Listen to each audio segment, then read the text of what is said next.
Donc la parole de Dieu, si vous voulez bien, et prendre un passage, c'est ce qu'on fait généralement quand on lit la parole de Dieu, on prend un passage. Et ce matin, je suis tombé sur le passage, j'ai envie de parler de ce que Jésus dira à Pierre au chapitre 18 et verset 21, si vous voulez bien. J'ai intitulé ce partage « La force du pardon ». La force du pardon, combien nous avons besoin de pardonner. Alléluia. Comme le Seigneur nous a pardonné, d'aimer comme Christ nous a aimés. Alléluia. Matthieu chapitre 18, verset 21, si vous voulez bien.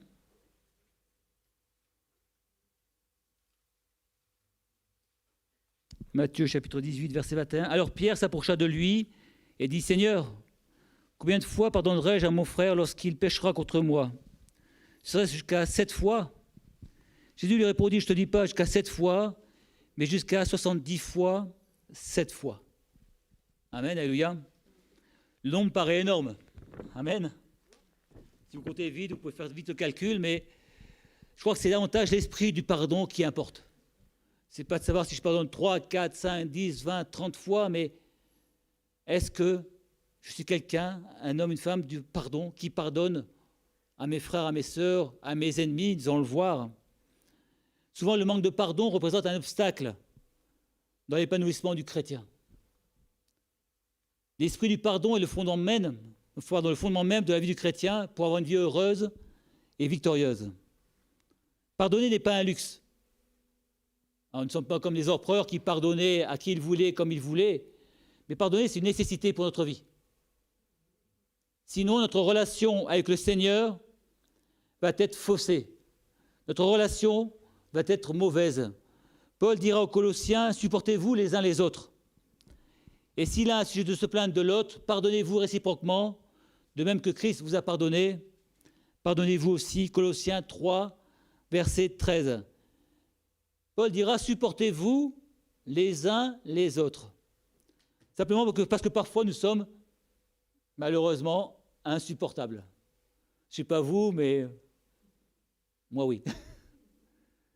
Nous avons besoin d'apprendre à nous supporter les uns et les autres. Et si l'un se plaint de l'autre, pardonnez. Nous devons pardonner et nous pardonner réciproquement, nous dit la parole. Pourquoi?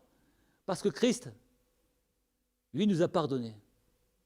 Il nous a tout pardonné à la croix et il a changé notre nature, a fait de nouvelles créations au travers du pardon. Jésus dira dans Matthieu chapitre 5, verset 22, « Mais moi je vous dis que quiconque se met en colère contre son frère mérite d'être puni. » C'est fort quand même. « Quiconque se met en colère contre son frère mérite d'être puni par les juges. Que celui qui dira à son frère Raka mérite d'être puni par le Sanhédrin. Et que celui qui lui dira insensé mérite d'être puni par le feu de la géhenne. Si donc tu présentes ton offrande à l'autel et que là tu te souviennes que ton frère a quelque chose contre toi, laisse ton offrande devant l'autel et va d'abord te réconcilier avec ton frère, puis viens présenter ton offrande. » Jésus dira, mais c'est bien d'offrir des offrandes, mais si dans ton cœur tu n'es pas en paix avec ton frère, quelle est la valeur de ton offrande? Et Jésus dira là, mais même si ton frère a quelque chose contre toi, non pas si tu as quelque chose contre ton frère, mais s'il a quelque chose contre toi, et que tu sais qu'il a quelque chose contre toi, laisse ton offrande et va te réconcilier avec ton frère. Parler du pardon, on en a déjà parlé tant et tant de fois. Et pourtant, ce matin, je voulais en reparler parce que je suis tombé durant ces quelques jours de vacances sur Jean, le premier épître de Jean, et Jean parle souvent du pardon. Et Jean a des paroles assez dures pour ceux qui ne pardonnent pas, et je voulais partager avec vous cette pensée que j'avais. Jean dira, c'est par là qu'il faut qu'on reconnaisse les enfants de Dieu et les enfants du diable. Quiconque ne pratique pas la justice n'est pas de Dieu, non plus celui qui n'aime pas son frère. 1 Jean, chapitre 3, verset 10. Je répète, c'est par là qu'il faut reconnaître les enfants de Dieu et les enfants du diable. Quiconque ne pratique pas la justice n'est pas de Dieu, non plus celui qui n'aime pas son frère. C'est important, c'est-à-dire que Jean nous dit, mais il faut vous aimer. Il faut vous aimer même si ton frère paraît difficile à aimer. Il faut vous pardonner, même si ça paraît difficile de pardonner. Jean dira au chapitre 3, verset 1, Jean 3, 15, « Quiconque est son frère est un meurtrier. » C'est fort. « Quiconque est son frère est un meurtrier. Et vous savez qu'aucun meurtrier n'a la vie éternelle demeurant en lui. » Et il dira au chapitre toujours, 1 Jean 3, verset 14, « Nous savons que nous sommes passés de la mort à la vie parce que nous aimons les frères. Celui qui n'aime pas demeure dans la mort. » Amen. Il faut dire Amen, c'est la parole de Dieu. Même si elle ne fait pas plaisir à entendre, même si on est repris, on va dire Amen, parce que s'il nous reprend, c'est qu'il nous aime. S'il nous reprend, c'est que dans nos vies, il y a encore des choses à changer, des choses à transformer. Vous savez, je pense que quand on est sur l'estrade, il est facile de dire il faut pardonner. Mais il faut bien que ce soit des réalités, non pas seulement des paroles. Ce soit une réalité dans nos vies, que ce soit des vies de pardon. Sinon, nous ne pourrons jamais aller plus loin avec le Seigneur et ça nous bloquera. Jean, dans ces passages, met la barre très haut, je trouve. C'est des textes forts, c'est dur à entendre. Pourtant, la parole nous laisse ces textes et si elle nous les laisse, c'est afin que nous mettions en pratique. C'est ce que dit la parole. Pour vivre cette dimension du pardon, nous devons faire beaucoup d'efforts. Ce n'est pas facile. C'est jamais facile de pardonner. Ça réclame de notre part de l'abnégation, beaucoup d'amour. On en a parlé il y a quelques semaines. Trois choses demeurent, la paix, la foi et l'amour. Et la plus grande de ces choses, c'est l'amour. Cet amour qui supporte tout, cet amour qui endure tout, cet amour qui croit tout. 1 Corinthiens 13. C'est dur de pardonner. Moi, je pense que c'est dur de pardonner. Parfois, c'est même plus que dur, ça paraît impossible. Et pourtant, au travers de ces passages, Jean nous invite à aimer au point tel de pardonner pleinement. Jean dira, petits enfants, n'aimez pas en parole et avec la langue, mais en action et avec vérité. C'est facile de parler, c'est plus dur d'agir. C'est plus dur d'aller vers son frère, sa sœur, et de dire, écoute, je te demande pardon. Pardon si je t'ai blessé. Pardon si je t'ai offensé. Pardon si dans ma vie, il y a des choses qui t'ont déçu. Paul dira aux Romains, chapitre 12, 20 et 21, ne te laisse pas vaincre par le mal, mais surmonte le mal par le bien. Ne pas pardonner, c'est mal. C'est ce que dit la parole de Dieu. D'accord ? Savoir pardonner, c'est extraordinaire. Pardonner, ça brise des cœurs. Quand on pardonne à quelqu'un, on brise son cœur. Les cœurs les plus durs sont touchés quand on s'humilie devant eux, quand on demande pardon. Pardonner rétablit des foyers, rétablit des vies, peuvent changer des situations inespérées. Moi, je crois que dans le pardon, il y a de la puissance. Elle n'est pas matérielle, elle est purement spirituelle.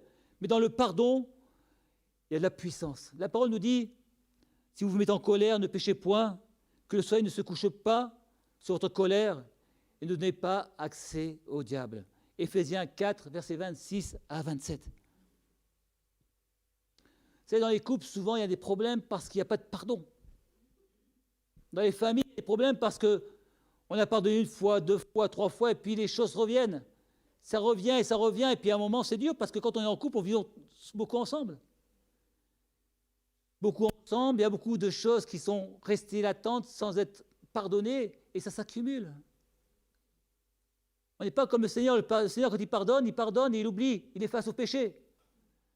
Lorsque nous pardonnons, nous, est-ce que nous effaçons nos péchés ou est-ce que c'est un disque, vous savez, les disques durs, vous pouvez effacer, c'est toujours en mémoire. On peut effacer tout ce qu'on veut, ça reste en mémoire, et puis un jour, ça ressort.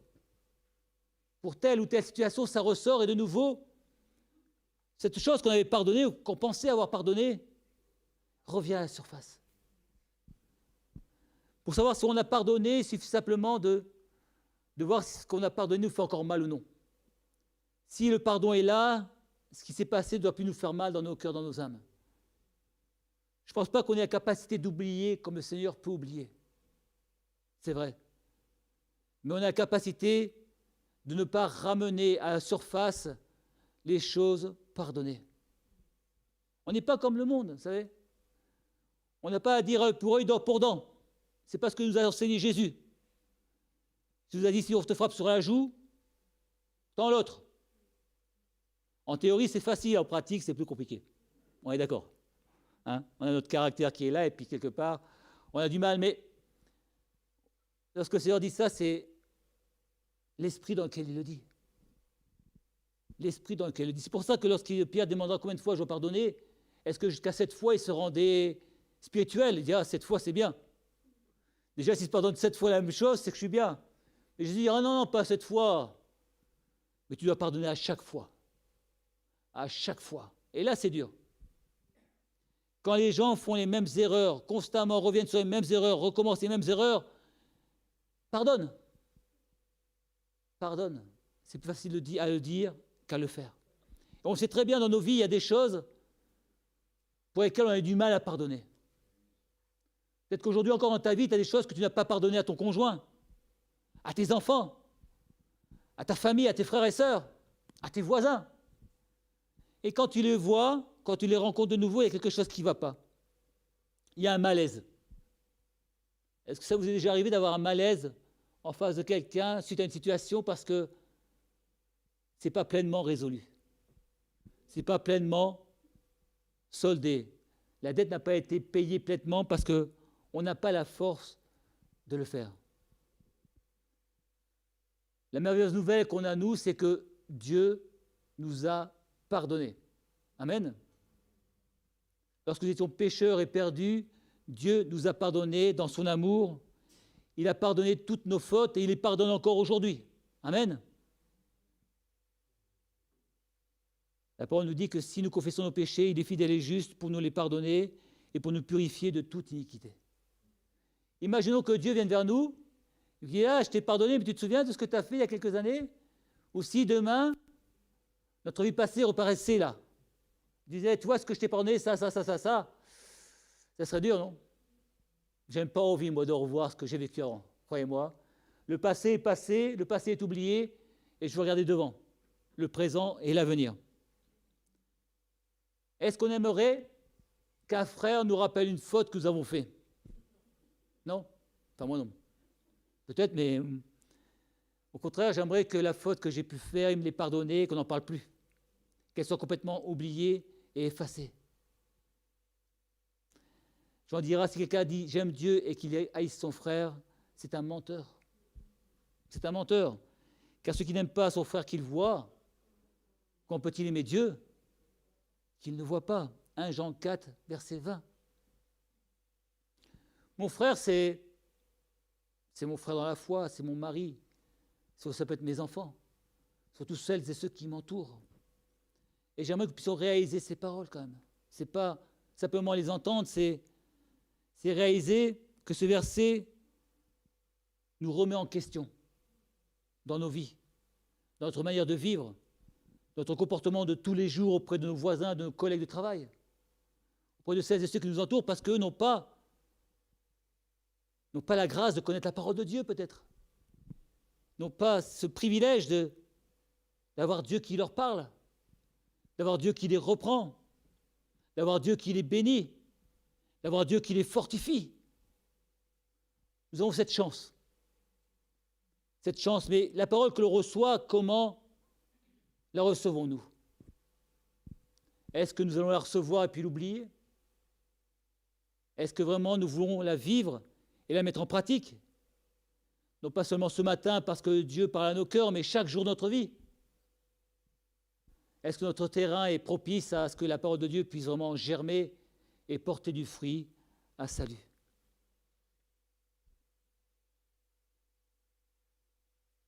Jean dira, mes petits enfants, je vous ai écrit ces choses afin que vous ne péchiez point. Et si quelqu'un a péché, nous avons un avocat auprès du Père, Jésus-Christ le juste. 1 Jean chapitre 2 verset 1. J'ai pas beaucoup de passages dans Jean parce que j'ai relu Jean durant ces temps de vacances et je trouvais des choses qui me sont revenues auxquelles je ne pensais pas et j'étais vraiment repris par ces paroles. le niveau auquel Jean mettait la dimension de l'amour qui doit être le nôtre. Au travers du pardon notamment, parce que si Jean en parle autant, c'est que c'est important. C'est important pour le chrétien. C'est un mystère qu'on ne comprend pas. On ne comprend pas toutes les choses de Dieu, mais Dieu nous aide à les vivre, à les mettre en pratique. Face à un Dieu qui pardonne, quelle est notre attitude ce matin? Face à un Dieu qui pardonne, quelle va être mon attitude par rapport à des situations que je n'ai pas réglées? Situations qui ne m'est pas possible de régler peut-être, mais situations que je pourrais régler et que je ne veux pas régler. Je ne veux pas régler ces choses parce que ça m'a fait trop mal. Ça m'a vraiment touché au plus profond de moi et ça paraît impossible de pardonner. Sommes-nous comme Jésus prompts à pardonner? Jésus dira, pardonne-nous nos offenses, comme nous aussi, nous pardonnons à ceux qui nous ont offensés. Matthieu 6, verset 12. Si nous voulons être pardonnés, nous devons pardonner. Il n'y a pas de choix. Ce n'est pas une option. On ne peut pas dire, je suis chrétien, j'aime Dieu, j'aime mes frères, mais je ne pardonne pas. Ce n'est pas vrai, ce n'est pas ça. Ce n'est pas ce que nous annonce la Bible. Il n'y a pas d'option possible pour toi, ni pour moi, ni pour chacun d'entre nous, dans le pardon. C'est une nécessité. Aussi dur que cela soit-il, c'est une nécessité. Paul dira aux Éphésiens, soyez bons et pleins d'affection les uns pour les autres. Pardonnez-vous réciproquement comme Dieu vous a pardonné en Jésus-Christ. Éphésiens 4, verset 32. Ça fait beaucoup de passages, hein. J'ai encore d'autres passages, rassurez-vous, ce n'est pas fini. Mais c'est tellement important qu'on ne peut pas passer à côté. C'est trop important pour pouvoir ne pas en parler sérieusement et pleinement. Le pardon serait simple si on devait pardonner à ceux qui nous le demandent. Avec chagrin, avec regret, c'est quelqu'un qui vient vers moi, excuse-moi, pardonne-moi, excuse-moi, et on va pardonner. Mais la Bible va plus loin. La Bible nous dit de pardonner à ceux qui nous ont offensés. Sans condition, de pardonner sans condition. C'est dur. C'est plus dur. Quand quelqu'un t'a fait du mal et qui s'en va, te laissant dans ton mal, c'est dur de pardonner. La Bible nous enseigne à le faire. Et il nous faut toute la grâce de Dieu pour pouvoir le faire. Sans le pardon, dans notre vie, nous ne serons pas dans la paix. Si nous n'avons pas pardonné, il y aura toujours quelque chose dans notre cœur qui nous empêchera de vivre pleinement la paix du Seigneur. Jean dira, si notre cœur ne nous condamne pas, nous avons de l'assurance devant Dieu. Et quoi que ce soit que nous demandions, nous recevrons de lui parce que nous gardons ses commandements et parce que nous faisons ce qui lui est agréable. Nous avons l'assurance devant Dieu si notre cœur ne nous condamne pas. Au travers de ces passages de ce matin, si dans ton cœur tu sens que tu es repris, pose-toi la question, pourquoi je suis repris? Ce n'est pas la fin des choses, c'est Dieu qui nous parle. C'est le Seigneur qui te dit, ce matin, regarde bien ta vie, regarde bien ce que tu as vécu. Est-ce qu'il y a des choses dans ta vie que tu n'as pas pardonnées? Si notre vie est simple, on ne peut pas revenir en arrière. D'accord? Je ne peux pas faire un marche arrière en disant, tiens, c'est ce que j'ai mal fait, je ne vais plus le refaire. Ce que j'ai fait, je l'ai fait. Ce qui a été fait et je ne peux rien y faire. Quel que soit le péché, quelle que soit la faute que j'ai commise, je ne peux rien y faire. Mais si ces fautes-là n'ont pas été pardonnées, c'est comme un boulet dans ma vie. C'est comme une barque qui serait amarrée et le gars voudrait partir à la pêche, mais il est toujours attaché. Il essaie d'avancer, mais il ne peut pas avancer. Si dans ma vie, il y a des boulets par rapport au pardon, spirituellement, je ne pourrais pas avancer, je serais toujours bloqué. Parce que mon cœur va me condamner. Parce que lorsque je vais voir faire quelque chose, je vais être bloqué. Vous savez que le malin est là pour nous rappeler ces choses. Comment pouvoir louer avec mon frère si je ne lui ai pas pardonné? Comment pouvoir partager avec mon frère si je ne lui ai pas pardonné? quand on vit ma vie de couple si je n'ai pas pardonné à mon conjoint? Comment faire? Impossible. Impossible. Il faut bien que dans nos vies, il y ait cette démarche du pardon. Il y ait cette démarche de faire le pas pour pardonner à l'autre.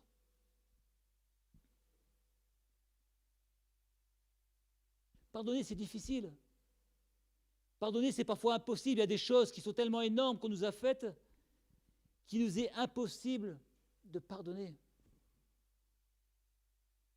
Pourtant, Paul dira que le fruit de l'esprit, c'est l'amour, la paix. Le pardon, c'est bien un acte d'amour.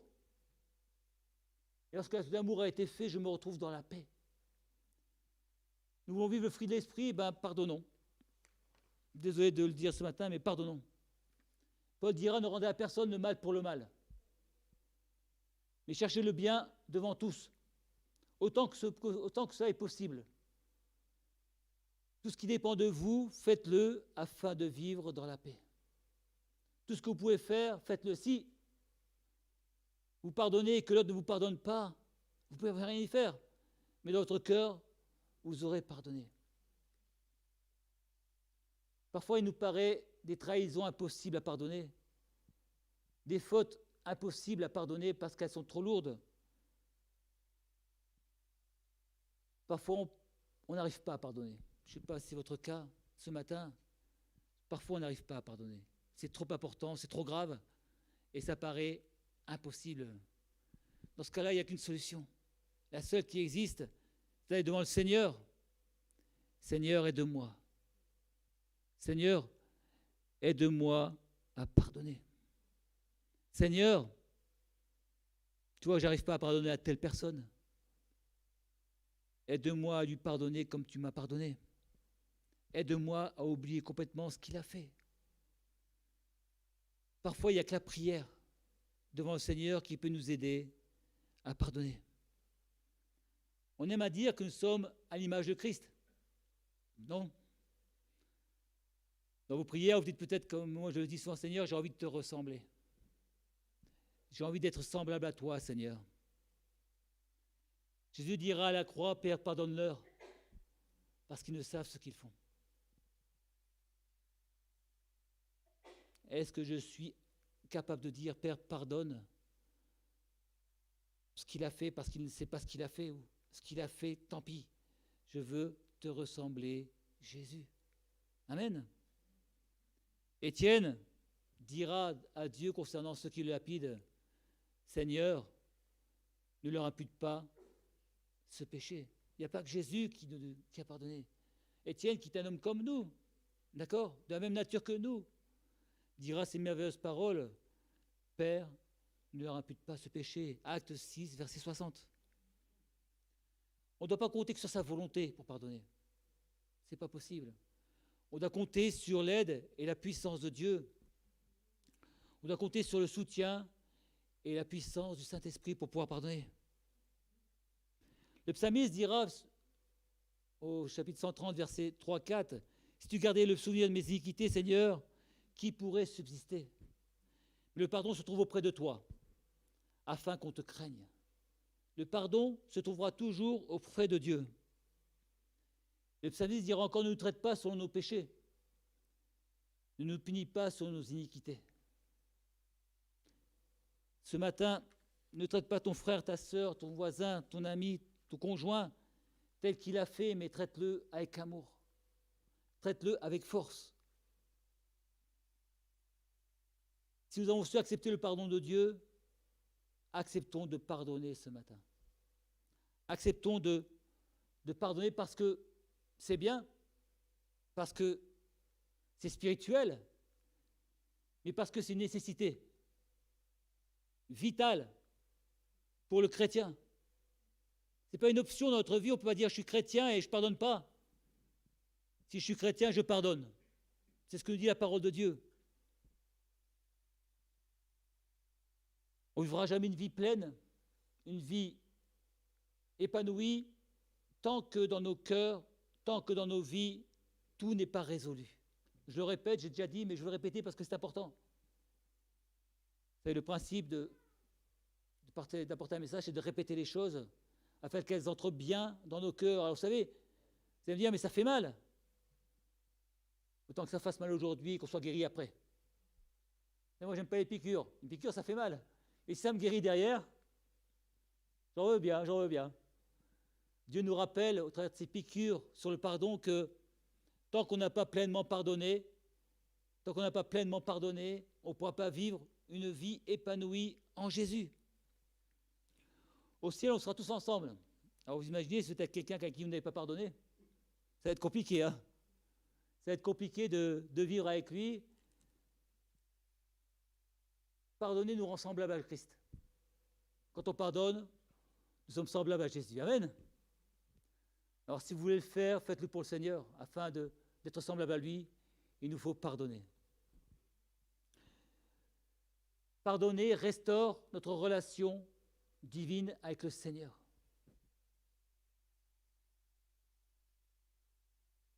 Pardonner nettoie mon âme, purifie mon âme, me rend plus blanc que la neige, parce que j'étais capable de pardonner. Pardonner me rend heureux. Amen. Restaure la paix dans mon cœur. Vous avez déjà vécu ce temps où vous avez été vers quelqu'un et lui demander pardon, et quand on a pardonné, on est heureux. Quelque chose qui est parti.